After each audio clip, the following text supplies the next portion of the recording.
చిల్లుగారి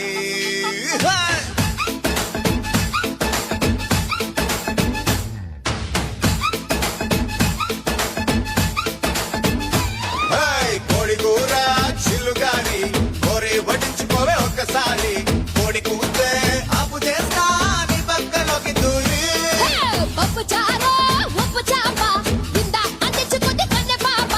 ఎప్పుడంటే అప్పుడంటూ చేసేది కొంగ చాప ఇప్పసారలో దుప్పి కూరలా ఇట్టాంగి నడుము నిక్క ఇరగదీయన్నా ఉలవ చారులో ఎన్న ముద్దల ఉడికే తగ్గిస్తూ జరవ ముద్దులియన్న అబ్బోలాంటి అందంలోన పాయాల పరువ ముద్దులో తందూరి కన్న చుక్కరో ఉరుక్కు తిండి గొంగూర మటన్ ముక్కరో